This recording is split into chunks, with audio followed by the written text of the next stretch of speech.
Introduction. Picture this for a moment. There is something incredibly simple, yet deeply powerful, that 99% of men completely overlook. And yet, when a man begins doing this single thing, it's almost as if something shifts inside a woman's mind. They can't help but notice it. The wildest part is that most men will go through their entire lives without even realizing they've been missing this. Maybe you're one of them. But if you keep reading, chances are you won't want to remain that way. Let me share a story with you. There was a man named Marcus, an ordinary guy just like you and me. For a long time, he struggled with almost everything. He constantly worried about how others perceived him. He chased validation as if it were the very thing keeping him alive. For instance, if he sent someone a text and didn't receive a reply right away, his mind would spiral into anxiety. He'd start sending follow-up messages, overthinking every possibility. Yet no matter what he tried, he always felt invisible, especially when it came to women. Then one day, something shifted. Marcus came across a principle that changed everything. It wasn't some magic formula or a cheap self-help gimmick. It was something ancient, something deeply powerful. Stoicism. At its core, the principle was simple. Control what you can. You might be wondering, what does Stoicism have to do with your life? What does Stoicism have to do with attraction or confidence? Stay with me, because this is where the story begins to get interesting. Stoicism teaches a fundamental truth.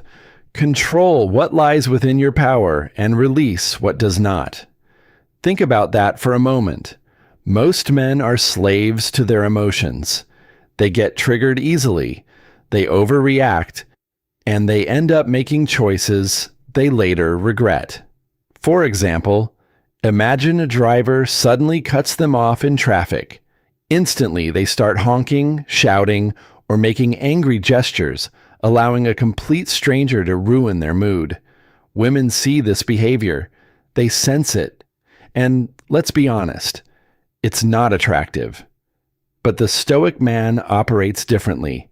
He doesn't react to chaos around him. He stays calm while everyone else is losing their composure.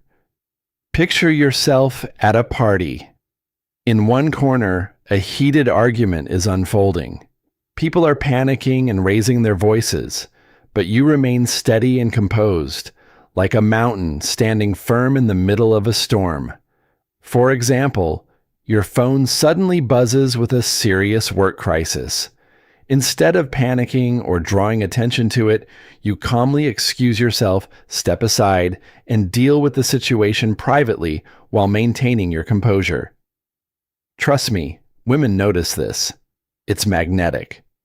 The power of inner strength and serene confidence. This is where things go even deeper. Marcus Aurelius, one of the greatest Stoic thinkers, once said, "You have power over your mind, not outside events. Realize this, and you will find strength." Do you see how powerful that idea is? The moment you stop seeking validation from others and begin living according to your own values, something incredible happens.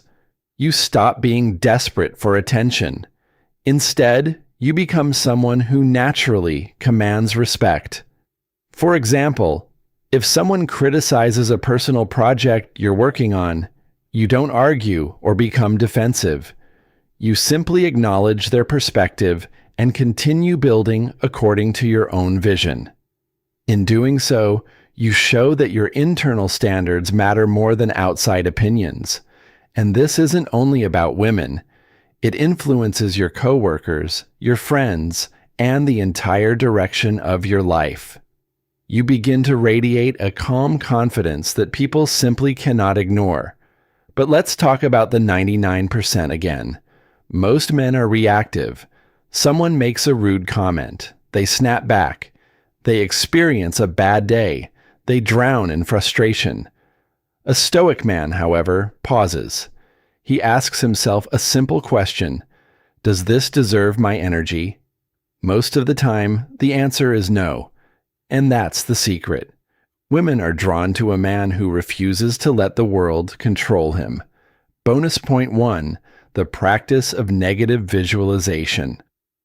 Another powerful Stoic exercise is something called negative visualization. This practice involves imagining worst-case scenarios, not to dwell in fear, but to prepare mentally.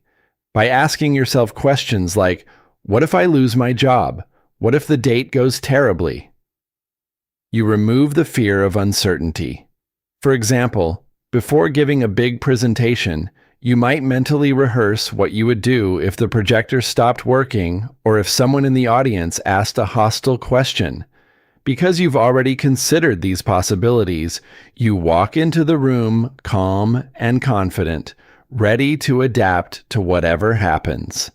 This isn't pessimism. It's premeditated resilience. That level of calm under potential pressure demonstrates true self-sufficiency, the true meaning of Stoicism. Now, don't confuse Stoicism with being cold or emotionless. It isn't about